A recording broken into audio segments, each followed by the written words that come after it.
welcome back to Metro News 1. This is Gloria Sanchez and we have a brand new segment for you today. Time capsule of renowned Chief Justice and President William Howard Taft has been found in a local trailer park. And now to Rebecca with the scoop. Rebecca?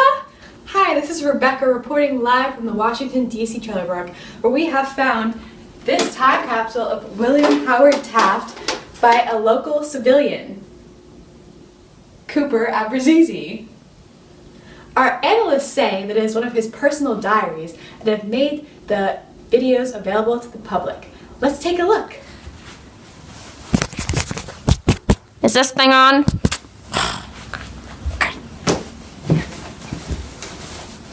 Hello. This is ex-President and ex-Supreme Court Justice William Howard Taft speaking. But my friends call me Big Love. It is currently 5 p.m., March 8th, 1930. I am in my study, at home in Washington, D.C. Of late, my health has been waning, and if this is my last day on Earth, I want to leave this motion picture behind to keep my story alive in the hearts of Americans everywhere. So I want to tell you my tale and what really truly went down. I was born September 15th, 1857 to my loving parents. My father, being a former Secretary of War and Attorney General under President Grant, inspired me to pursue my legal interests when I attended his alma mater, Yale University, and got my law degree. And early on, I realized my dream. I was going to be a Supreme Court Justice.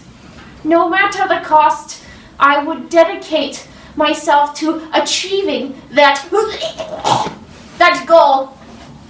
My wife Nellie, whom I met at a sledding party, that's right, a sledding party, encouraged me along the way. I served in many legal positions, from the Ohio State Courts to the Federal Justice Department, making a name for myself and pursuing my passions. That's when I was asked by President McKinley to serve as Governor General of the Philippines. There, I helped improve the infrastructure and organize a new U.S.-style constitution. I returned only to become Theodore Backstabber Roosevelt's Secretary of War.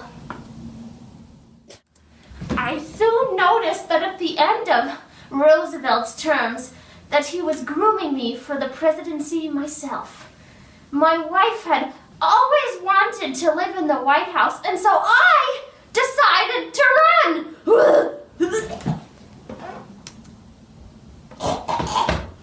Excuse me.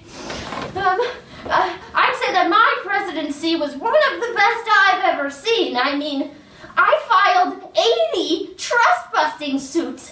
80! I busted more trusts in 4 years than Roosevelt did in 8.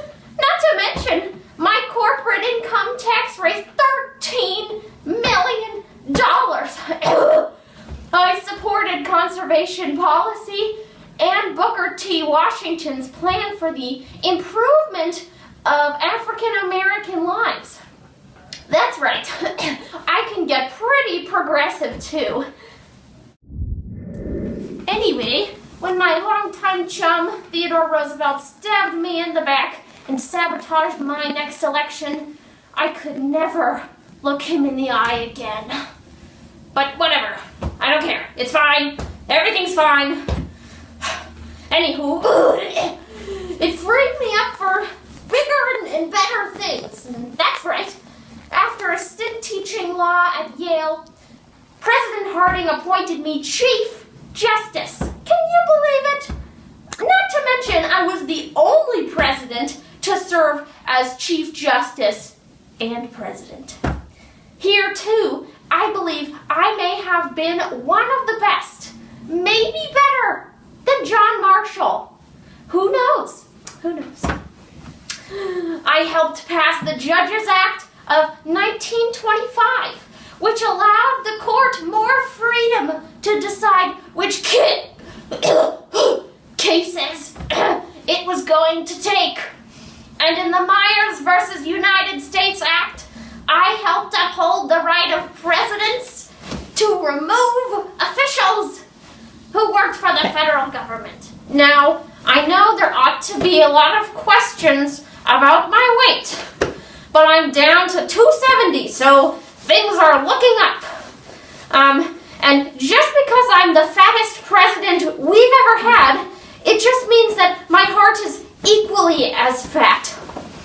And in regards to the allegations that I got stuck in my bathtub at the White House, those are completely, utterly false. It did not happen. So that's all I have to say. Signing off tonight.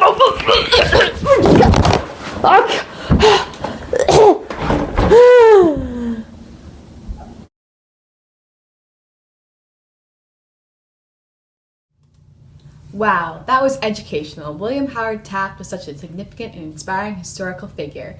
His work in the White House and within the courts has had an impactful and far-reaching effect.